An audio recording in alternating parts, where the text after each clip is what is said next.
नमस्कार मित्रांनो, परत एकदा यश नेत्रालयाच्या यूट्यूब चॅनलमध्ये आपले सर्वांचे स्वागत आहे. आज 14 नोव्हेंबर वर्ल्ड डायबिटिक डे. तुम्हाला माहित नसेल पण भारताला डायबिटिकची कॅपिटल समजले जात आहे, कारण संपूर्ण जगभरातील 50% डायबिटिक पेशंट हे एकट्या भारतात आहे.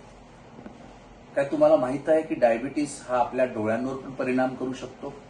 हो, तो करू शकतो. जवळपास 1/3 ऑफ द डायबिटिक म्हणजे डायबिटिक पॉप्युलेशन मधले 1/3 लोकांना डोळ्याचा काही ना काही प्रमाणात प्रॉब्लेम असतो आणि जवळपास 1 म्हणजे 100 10 डायबिटिक लोकांना डोळ्याची त्यांची दृष्टी सुद्धा कमकुवत झालेली असते. तर चला आज आपण जाणून घेऊया की कशा प्रकारे आपण डोळ्यांची काळजी घेतली पाहिजे डायबिटीसमध्ये. मी तुम्हाला सांगणार आहे डायबिटीसची ABCD. ए म्हणजे अवेअरनेस. सगळ्यात महत्वाचं आहे की तुम्हाला माहित पाहिजे की डायबिटीसमध्ये डोळ्यांवर परिणाम होतो. डायबिटिक रेटिनोपॅथी नावाचा एक आजार असतो. डायबिटीसमुळे कॅटरॅक्ट लवकर होतो, काचबिंदू होण्याची संभावना असते आणि डायबिटिकमध्ये डोळ्यांचे विविध आजार होऊ शकतात. बी म्हणजे ब्लड शुगर. ब्लड शुगर ही नेहमी कंट्रोलमध्ये ठेवली पाहिजे. ब्लड शुगर जर कंट्रोलमध्ये नसेल तर डायबिटीसमध्ये होणारे हे सगळे दुष्परिणाम तुम्हाला आज ना उद्या सामोरं जावं लागेल. सी म्हणजे कोलेस्टेरॉल.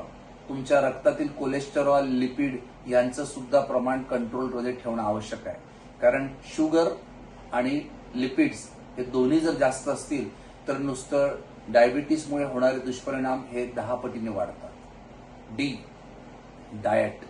डाएट, एक्झरसाइज, मेडिटेशन या सगळ्यांचा खूप मोठा रोल आहे. त्याच्यामुळे तुमच्या डाएटवर तुमचं कंट्रोल पाहिजे. तुम्हाला डायबिटीसमध्ये कुठले पदार्थ अवॉइड केले पाहिजे, कुठल्या पदार्थांवर भर दिला पाहिजे, या सगळ्यांचं तुम्ही प्रॉपर फिजिशियनकडनं नॉलेज घेणं किंवा डायटिशियनकडनं समजावून घेणं जरुरी आहे. एक्झरसाइज हा मस्ट जीवनाचा अविभाज्य अंग आहे. रोज सकाळी तुम्ही अर्धा ते 1 तास स्वतःसाठी दिलाच पाहिजे. ई म्हणजे I checkup, regular I checkup. तुम्हाला डायबिटीस आहे, चष्म्याचा नंबर बदलला नाही म्हणून डॉक्टरकडे जायचं नाही असं नाही. त्रास असो किंवा नसो, प्रत्येक डायबिटिक पेशंटनी वर्षातून एकदा आपली नेत्र तपासणी केली पाहिजे.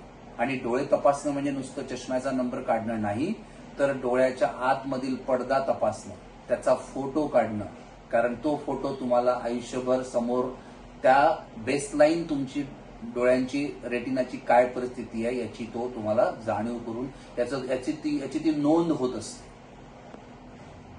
तर मित्रांनो, कृपया ही ABCD लक्षात घ्या आणि आपल्या डोळ्यांची काळजी घ्या. धन्यवाद.